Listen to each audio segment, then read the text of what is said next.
on the spiritual path, once you make a commitment to be the person that you've always wanted to be, things will come to your attention that will most likely upset you. You have to have the ability to look within, to be self-aware, to look at your own personality, to look at your own reactions, you look at your own behaviors, and be willing to do the work necessary to modify the program. To choose better responses that are in everyone's best interest all the time. You have to be able to choose a higher way of thinking. If you always take things personally, you're in a reaction mode. It's just cause and effect, cause and effect. If we've ever seen somebody, we know where their hot buttons are, and many of us have fun just pushing them. The spiritual path is one of conscious co-creation with God, God being the highest thoughts of which you are aware.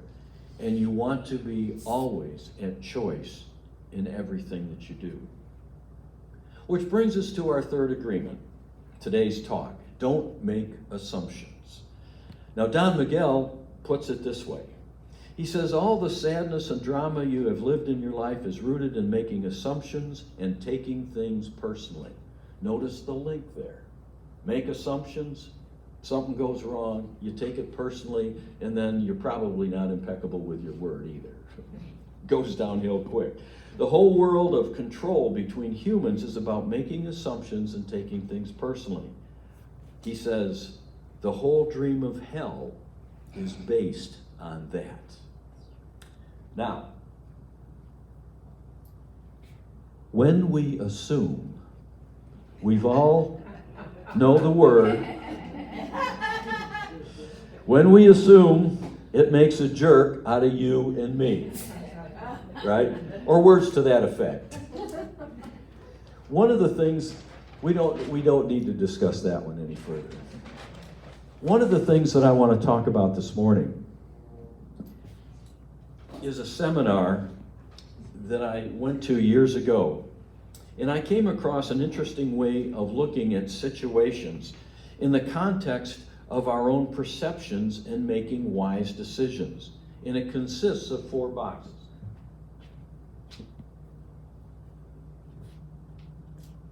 I'll put this out front so you can see it a little better. And the way that you read the chart, there's 4 boxes. We know what we know. We know what we don't know. We don't know what we really do know. And we don't know what we don't know. That's the Halloween box right there. So we're going to talk just a little bit more about that. That's how you read the chart. So, in the first box, we each have areas of knowledge where we feel comfortable and able to make correct decisions. Yes, we all think we know a lot about those things. If we're a mechanic, we know that what the rattle under the hood means, or we're confident that we can figure it out. If we're a psychologist, we know that we can help a person with their anxiety or troubles and assist them with achieving a better life. If someone is asking us about an incident that we were involved with, we know what happened and we have first-hand information. We know what we know. Box number 2, the second box. There are situations that arise where a little reflection tells us that we're unsure of what to do. And we know that we don't have all the answers. We know that we don't know. In this case, we seek more information, sometimes from others who have the expertise and the answers that we need. We go to the doctor to find out what that recurring pain is all about and how to heal it. In the third box, something comes up that we don't know how to handle, but given some reflection and reliance on previous skills, perhaps just asking the right questions, we come up with the right answer. Sometimes this is an area of hidden talents or insight, and we say to ourselves, I didn't know that I knew that, or I didn't know that I could do that. And here's where we pull the rabbit out of the hat. It's kind of a nice area to be sometimes. And then we get to box number 4. Box number 4 is the blind spots, the place where you didn't see it coming. You don't know what you don't know. Now, years ago, I was hired as a management trainee in a large steel firm. And in a candid interview or conversation with the VP of operations, he looked at me and he once remarked, when I was hired years ago, if I'd known how hard it was going to be, I don't think I would have done it. I don't know why he told me that, but he did. This is the area where the phrase, "I wish I'd known then what I know now," comes from. Now, blind spots aren't always negative. Sometimes we're equally surprised and pleased, but it's always an area full of unknowns. Now, the whole point of this seminar and the discussion of these perception boxes was to make managers and supervisors more self-aware of their own skills and knowledge or lack thereof, and to encourage them to seek answers from team members who might have more information before making major decisions. Now, we can talk a lot more about each of these perception boxes, but the point today that I want to make is, as you look at that chart, 3 out of the 4 boxes all involve areas where we don't have or don't think we have all the right information to make a wise decision. And so what happens? We assume, or we make stuff up 75% of the time, right? So now let's just take a look at that first box, the one where we know what we know. And as Mark Twain is credited with saying, "It ain't what you don't know that gets you in trouble. It's what you know for sure that just ain't so." So where in our decision-making processes do assumptions come in? I don't need a show of hands. The answer is in every area of our life. The truth is, we're making assumptions all the time, every day, in every situation, and it's important to be able to know that we are doing this. It's critically important to know the truth of any situation and if and how we are filling in the blanks. Does that make sense? I see a few nods. Whenever we make assumptions, we're drawing conclusions, we're judging from situations with less than complete information, at least most of the time. And we're always coming from our own perspective. We tend to project that into a situation and project into others' motives which are probably inherent in our own way of thinking. We see what we want to see, we hear what we want to hear, and the problem is that we believe it. We believe it's the truth as far as we're concerned. Once we make assumptions, we make them about ourselves and we take them personally, for better or for worse. Take relationships, for example. How many times do we see something in another person and say, "Man, I love that person. Look at all the things they can do, the person that they are. If only I could have that person in my life a little bit more, I'd be happy." What we're seeing is what we want to see. Perhaps we're seeing something that's missing in our own life and not seeing what we don't want to see. When that happens, if it's ever happened to you, maybe I'm the only one, that's a relationship based on expectation and need fulfillment. It's not based on love. If there is something that you do notice about that person that's less than positive, how many times do you think, well, my love for this person will change that. Our relationship will change that behavior that I don't like in them. I'll change him or her. You can never change another person. You can only change yourself. And what happens is that as the relationship develops, something happens. You see what you didn't want to see before. You take it personally, and people get hurt. Now, I've done a lot of weddings, and many of them have involved pre-marriage counseling. And in each case, I counsel both partners to reflect on what they love and admire about their partner, what they like to do together, and what, if anything, they would change about their partner. Usually when I ask that question, there's kind of an awkward looking around, you know. But if there is something that they want to change, I ask them what would happen to that relationship if their partner didn't change. You see, real love is accepting other people just the way they are without trying to change them. If we want to change them, it's really more of a judgment issue on our part.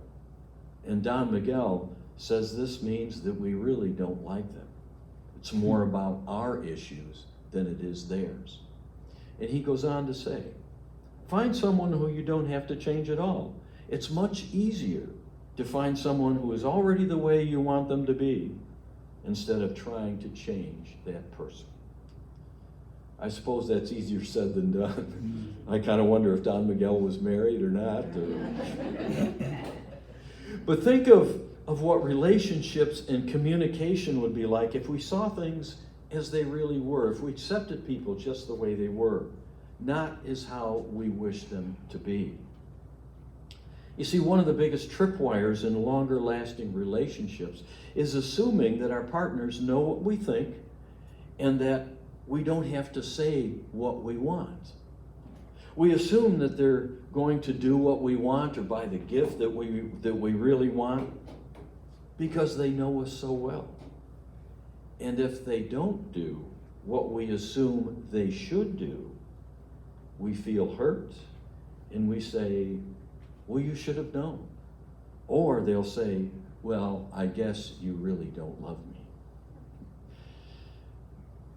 A while back, my daughter sent me an email, and it was entitled, Rules That Guys Wish Girls Knew. Rule number 1, ask for what you want. Let us be clear on this one. Subtle hints do not work. Strong hints do not work. Obvious hints do not work. Just say it. Rule number 2, yes and no are perfectly acceptable answers to almost every question. Rule number 3, anything we said 6 months ago is inadmissible in an argument. All comments become null and void after 7 days. Rule number 4, we are not mind readers and never will be. Our lack of mind reading ability is not proof that we don't love you. Rule number 5, if something we said can be interpreted in 2 ways and one of those ways makes you sad or angry, we meant the other one. Now, I'm sure that there are 5 corresponding rules that girls wish guys knew, but my daughter didn't send me that one, and they weren't part of my ministerial school training, so sorry about that. The point is, what we have discovered by this time, I hope, is that everybody's reality, everybody's frame of reference is different. We assume that everyone sees life the way that we do, except, I guess, on election day. We assume that others think the way that we think, feel the way that we feel, judge the way that we judge. And nothing could be further from the truth. From our previous talks about being impeccable with our word and not taking anything personally, imagine the possibilities if we had the self-confidence to ask for clarification about those relationship dilemmas, and the self-assurance to say yes or no to any relationship issue.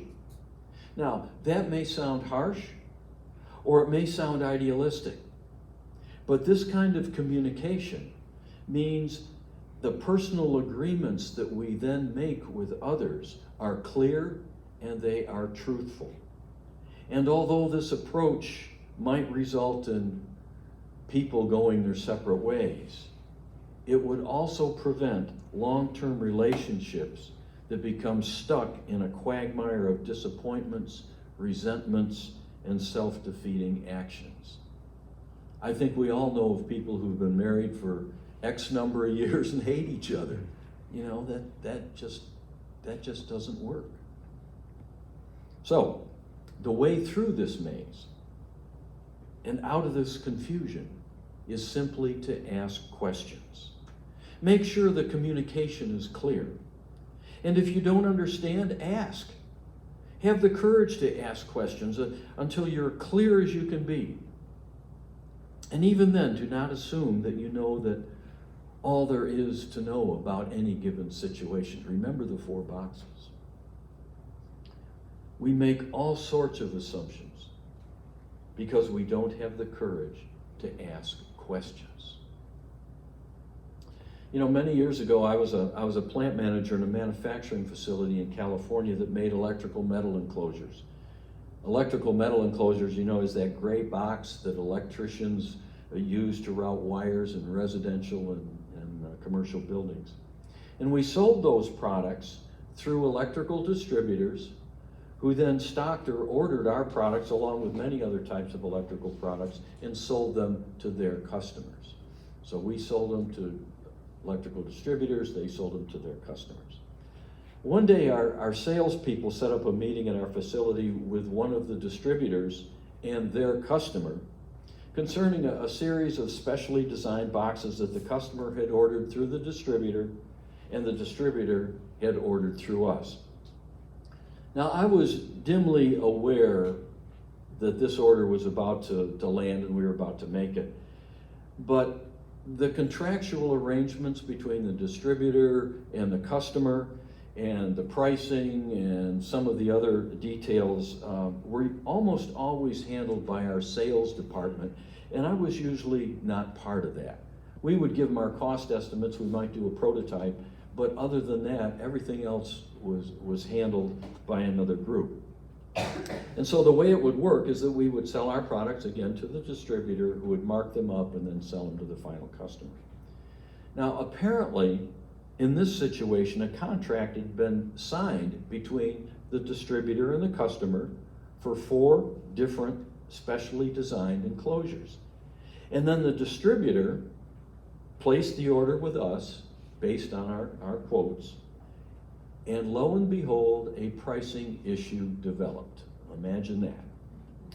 And so on this particular day, there were about 10 people in the room, and in other words, the customer's people, the distributor's people, our sales people, my engineer, me, that group. And as discussions developed, it became obvious that everybody but me knew the specifics of this contract, the quantities involved, the total price of the contract, and they all started fussing with each other and talking about it, kind of blaming each other. And I was confused. I couldn't seem to get a handle on which of the enclosures they were talking about, which prices corresponded to those enclosures, and how it all worked up into the contract and what everybody was fussing about. So I raised my hand and I apologetically just said, folks, I'm sorry. But I haven't been too involved with this order up to this point. Probably should have been, but I haven't been. But I'm confused and I need a little more clarification. Can we bring in the prototypes into the room? They weren't very big. And then on the board, put down the quantities and the pricing to see how this problem developed. Point number 1, be self-aware enough to realize when you don't know what's going on, that you don't have all the information. and realize that you're probably not the only one who is in that state of confusion. Point number one is self-awareness. Point number two, own your own feelings. Don't blame the others for not being clear or confusing you. And then be discreet and careful about how you express your frustration. Point number three, have the courage to ask for more information in order to better understand the situation, especially from the other person's point of view. Now, I'd been in Unity for a while. I'd taken a few management seminars, and that was what was going through my mind. So I just raised my hand, apologetically, these are my feelings, can we put all the data on the table and start over? Well, in this case, everybody agreed, as reasonable people will usually do when you approach it in this way. So the prototypes were brought in, they were identified by their numbers, and the pricing and quantities and discounts were starting to be put up on the board so that we could see them. And what very quickly developed was that the distributor had mixed up the pricing of some of the various boxes in such a way that he was actually losing money on the deal between what the revenue that he would receive from his customer and the bill that he would have to pay for us. And he became very animated about this. At one point in time, he kind of threw up his hands, and he was a big guy too, so threw up his hands and he says, well, I can't make any money on this. And he turned around and looked at us and said, I need some additional discounts to make this deal work. Well, my initial reaction was to take it very personally and not be too impeccable with my words. And I thought, you stupid idiot. If you hadn't screwed it up, we wouldn't be in this situation. And now you want us to bail your butt out? Ain't gonna happen. Now, I didn't say that. But if there was a clairvoyant in the room, he could see it coming right out of my ears.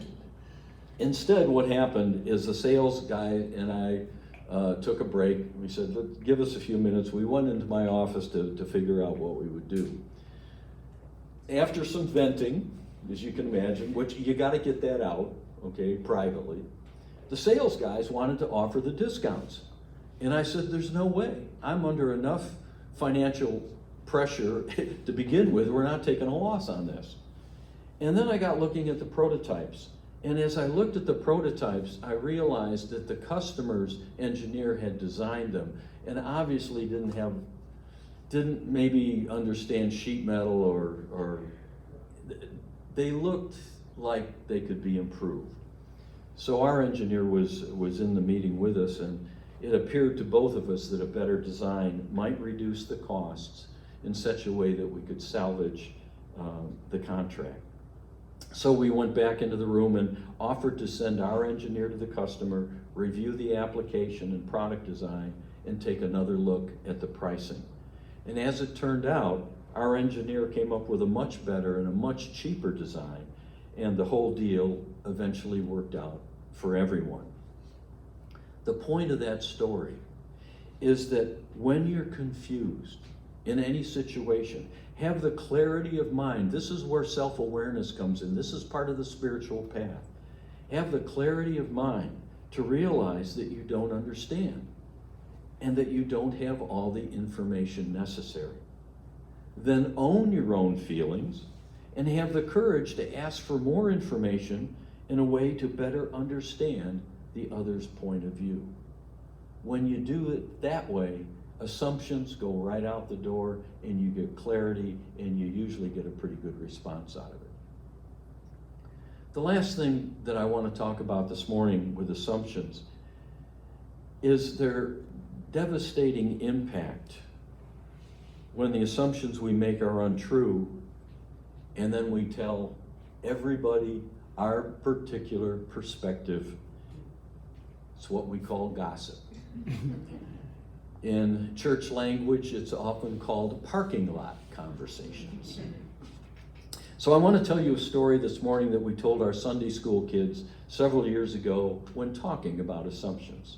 It's been modernized from a 300-year-old story told by a Jewish rabbi, and comes from a book for children written by Madonna.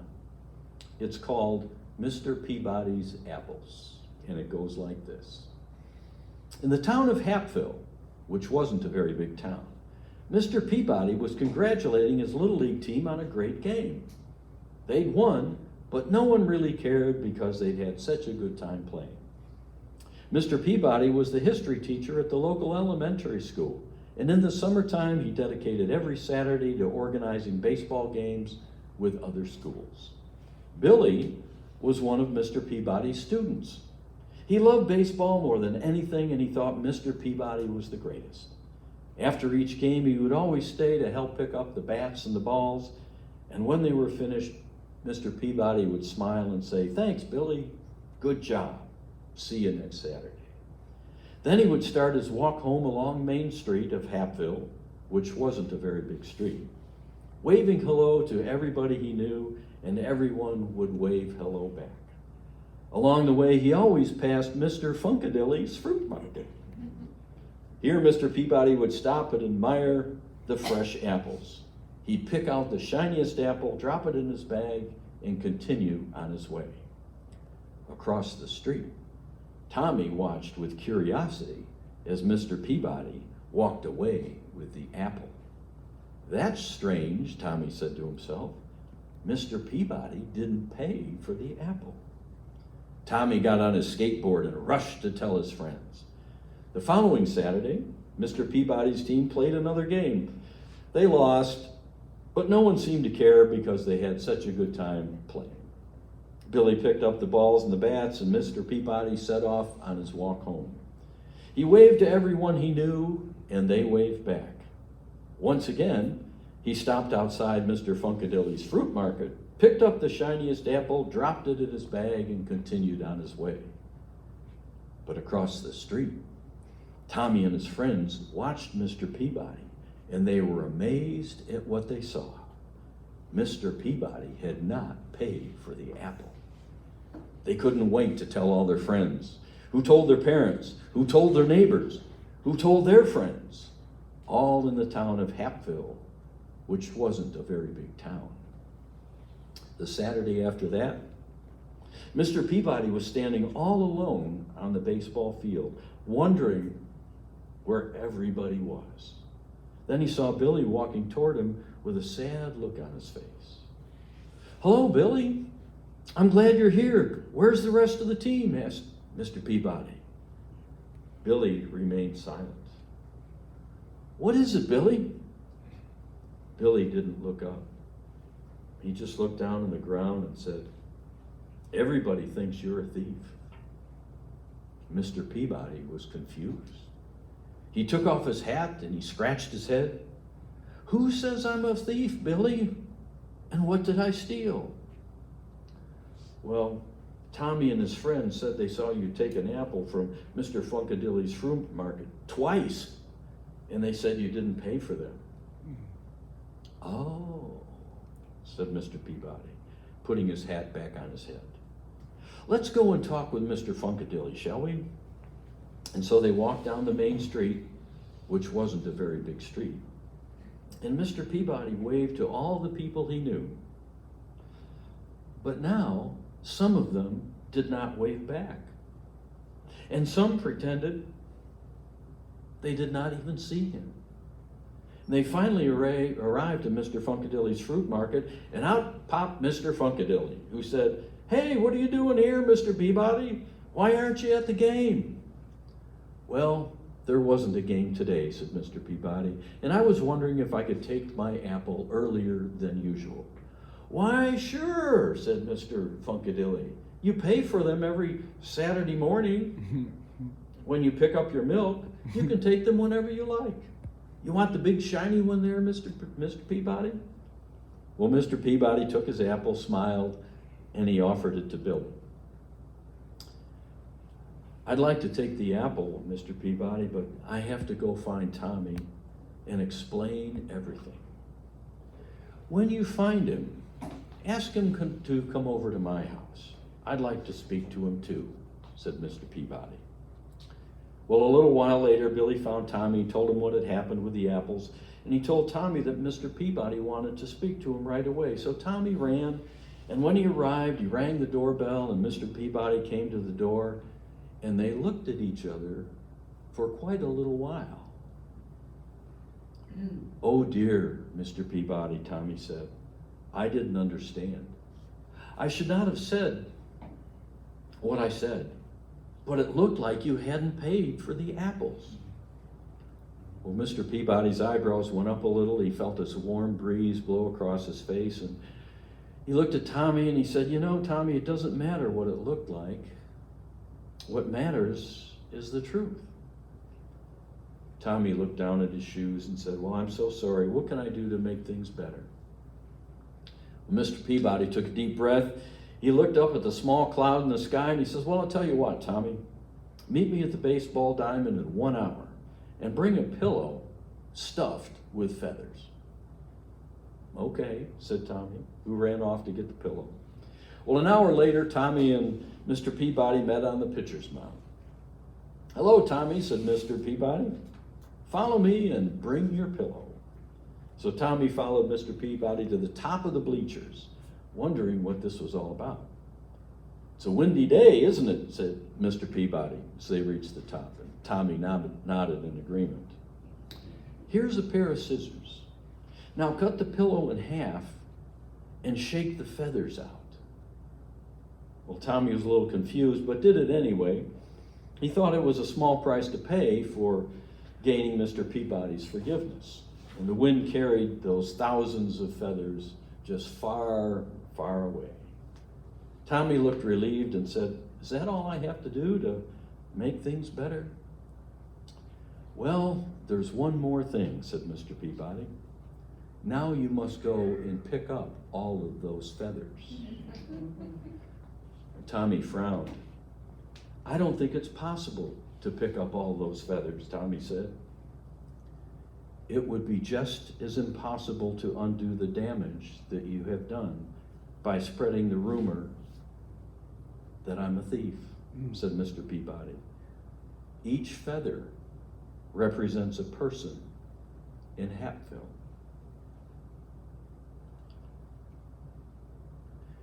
There was a long pause as Tommy began to understand what Mr. Peabody was saying. And finally he said, "I guess I have a lot of work ahead of me." Well, Mr. Peabody smiled and said, "Indeed you do. Next time, don't be so quick to make assumptions and judge a person. And remember the power of your words." And then he handed Tommy a shiny red apple, and they both went home. The point of that story is that our words and our thoughts go forward into the world just as feathers from a pillow blown by the wind. We never know where they're going to land or who they're going to affect. And once spoken, they have far-flung impact that is impossible to retrieve. When they're based on assumptions, when they're filled with misperceptions and our own fears, our own judgments create conflict that makes the world a pretty scary place to live. So Don Miguel sums up this third agreement this way. He says, find the courage to ask questions and express what you really want. Communicate with others as clearly as you can to avoid misunderstandings, sadness, and drama. And when you transform your whole dream, magic just happens in your life. What you need comes to you easily because Spirit moves freely through you. This is the mastery of intent, the mastery of spirit, the mastery of love, the mastery of gratitude, and the mastery of life. This is the goal of the Toltec. This is the path to personal freedom. So let's just take a moment now and reflect on what we've heard and the stories that have perhaps triggered some of our old memories, some of our old thoughts. And as we become still, as we become quiet, we think of all those situations that have come into our life. We think of what we've known about that situation. And we reflect on what we assume to be true in that situation. Why the other person acted the way they did. How we think about their actions. How we look at them now. How we see them in the future. And we see situation after situation after situation. We reflect on our words, our thoughts, and we see each one as a feather floating through the wind, going forth to touch the lives of others with a thought, with a dream, with a judgment, with an idea. And so we take this very time to invite in the presence and the power of God. And we simply ask, in every area of my life, in every situation that comes up, show me the truth. Be with me to ask questions. Show me how to clarify, how to love, how to bring truth out of chaotic situations. And as we become still, we feel that presence and that power right alongside us, with a voice that is not a voice that says you are guided always, you are loved always, and I am with you always. Ask and you shall receive. Seek and you shall find. You will know the truth, and the truth will set you free. Thank you, God. And so it is. Amen.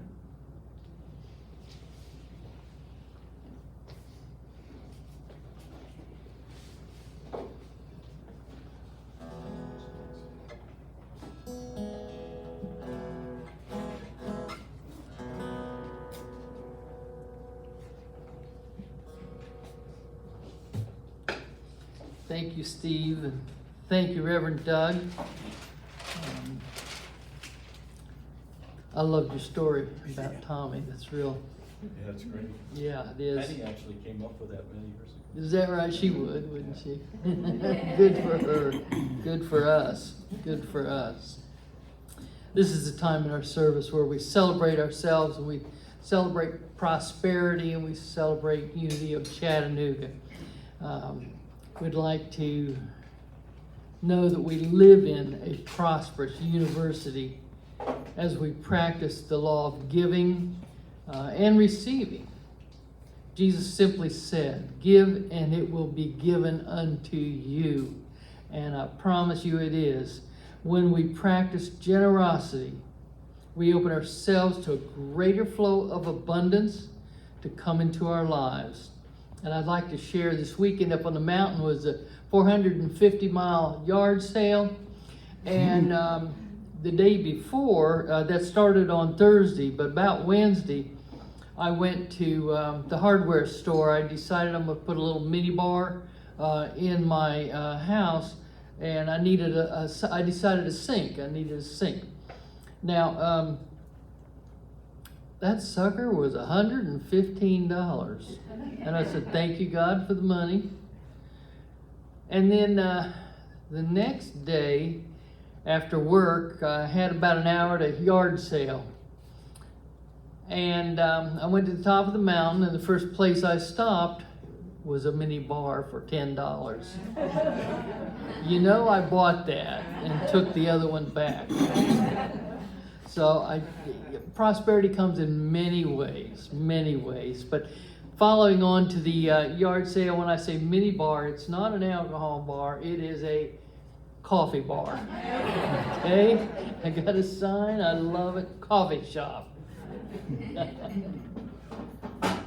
So, be generous with your abundance, and it will come back to you in many ways. So I invite you to consider your financial contribution, and know that with Unity of Chattanooga, you are not only blessing yourself, but you're blessing the ministry, which blesses the community. So it just goes on and on. It allows us to bring those uplifting messages, healing meditations, our soul-filled music. And so let's place your gift in your hand. And let's bless our gifts together with our affirmation. Divine love through me blesses and multiplies all that I am, all that I have, all that I give, and all that I receive. I give in love, and I receive in abundance.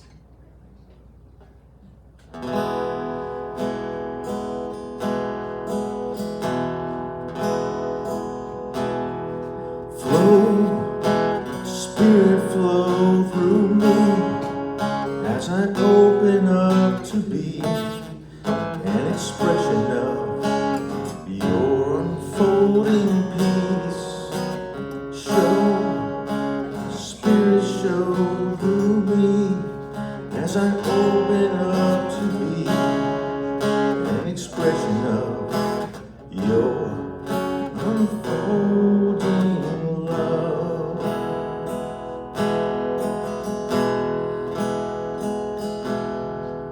Flow, Spirit, flow through me as I open up to be an expression of your unfolding peace.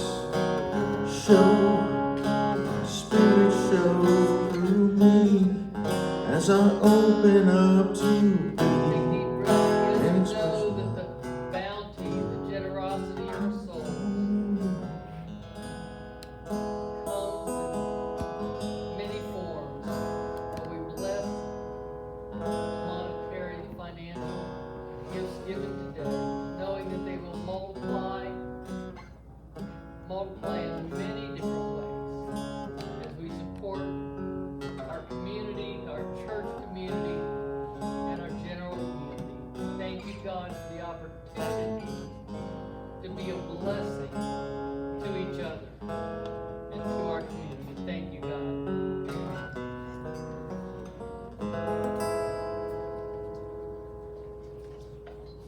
And Doug has an announcement. Doug's going to start us off. Okay.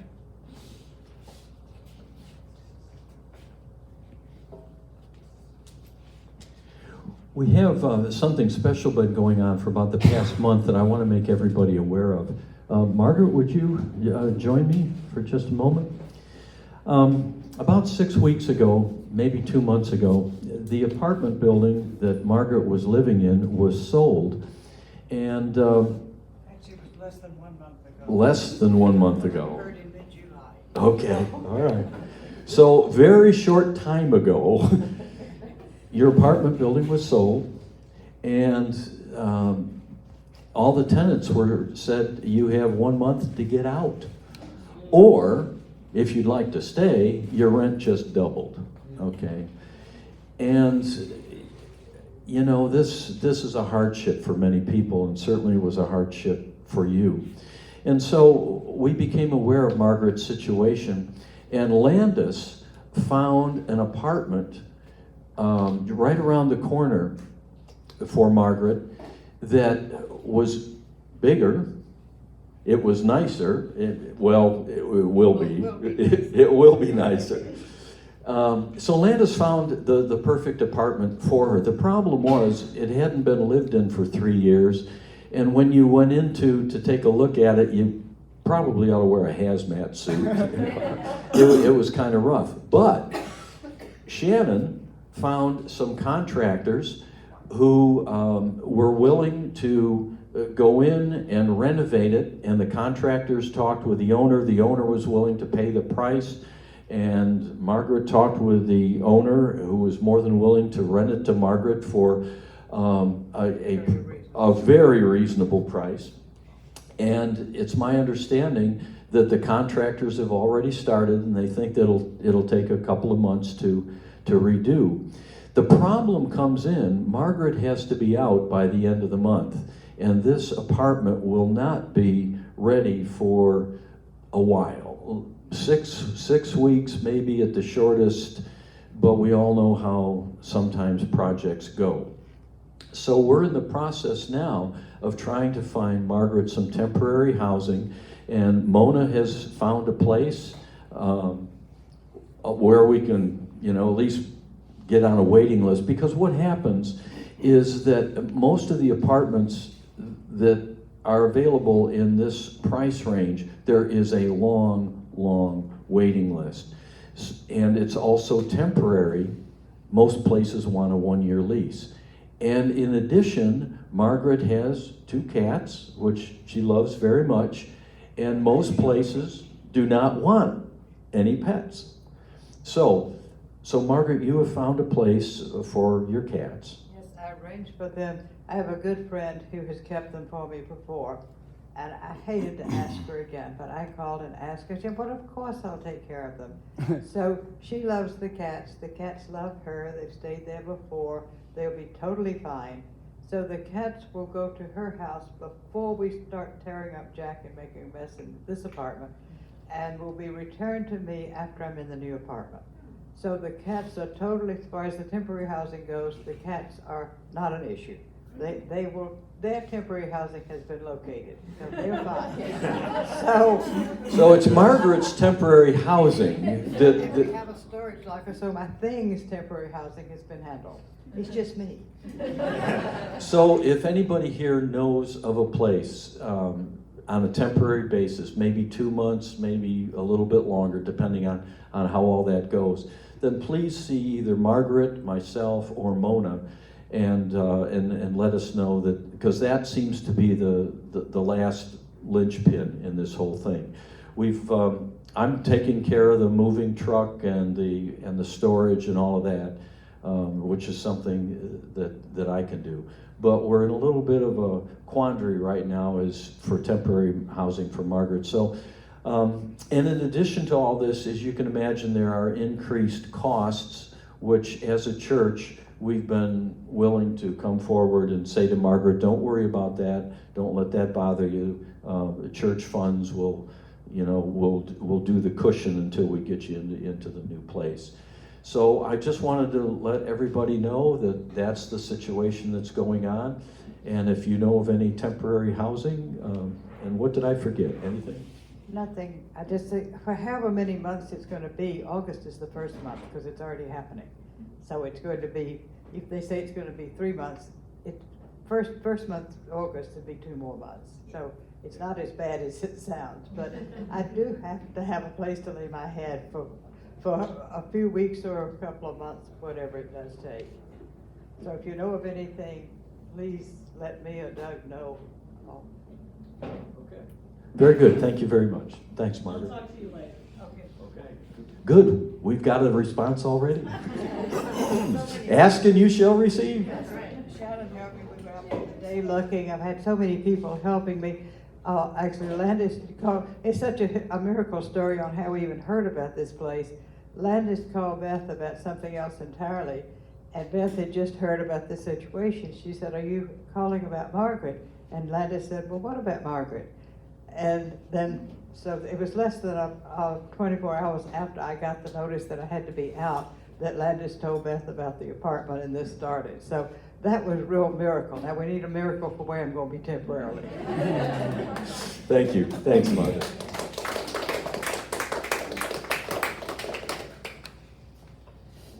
This Wednesday, Doug will be out of town. He's gonna have fun and enjoy. No, Oh, wait, Doug. maybe Oh. Ian will be here, okay. Okay, are we having the midweek faith lift? Yeah. We are. Oh, that's great. Okay. Okay. Scratch that. No. You're glad to know too? I know, I said I'm the last to know. Oh, you're the last to know. Thursday, Whole Foods, Manufacturers Road, 6 p.m. It's a great place to get something to eat, great to have fellowship afterwards, and it's just nice midweek to be able to sit down with folks that are like-minded, let that week go, and give you a little gas up to go into the last couple days before the weekend. So if you've not come down on Thursday at 6 to Whole Foods, give it a try. It's really nice to get charged up again and to be able to go out in the world and be that positive, wonderful person that we are, okay? Also want to make you aware, this is September. I think it's the third week. We are having the annual 3-day Unity Retreat for the Southeast. It's a wonderful gathering of people from Tennessee, Alabama, North and South Carolina. You get to meet other Unity people, other Unity ministers, fabulous keynote speakers. You get to meet the president of Unity Worldwide Headquarters. He's coming. And Jim Blake, a great guy, and he's huge. Just as stature should be. And then Shay, who is the president of the Unity Worldwide Ministerial Ministry, is going to be here. He is very approachable, and it's just the two great guys in Unity that we get to see maybe once a year. And so if you have any questions, ask them. Very approachable. And that is that retreat is in Lake June, Alaska, in North Carolina. There are registration forms on the back table, and there are also the website, unityretreat.us, and you can see the keynote speakers and any information on the retreat. It's a fabulous thing. If you've never done it, it's great.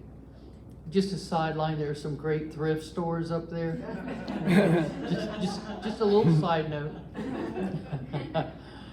We have a prayer box on the back table. If you have some special prayer requests, please make a note for us, and the prayer chaplains will pray about it.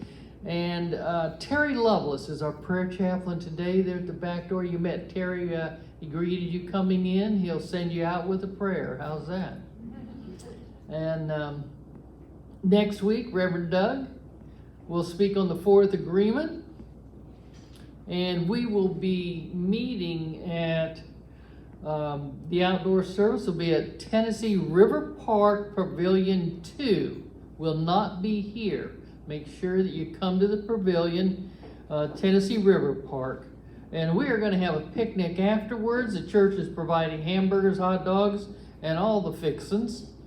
We invite you to bring a side dish, your favorite dish to share, and bring a friend. This is a fun time. It's a great place there on the river. And bring a lawn chair. So we will not be live streaming next Sunday. So join us the following Sunday, please. In closing, I'd like to thank Steve Hastings again. Really appreciated you being here, Steph. Great to have you. And thank you, Doug, for your message. And could we stand and join in the peace song. Before we do the peace song, I just want to acknowledge a birthday. It's Penny Werth just had a birthday Friday, and Penny is the magic that makes all this happen. You know, she's the person that, you know, the church administrator and many other things. And if it weren't for her, this would probably, you know, we wouldn't have any glue to keep it all together. So Penny, we love you, and I just want to ask everybody to sing happy birthday to Penny. All right. Happy birthday to you. Happy birthday to you. Happy birthday, dear Penny. Happy birthday to you. And there's some great birthday cake back there, so when this is all over, get you some. All right, now we'll join together in a circle and sing the peace song.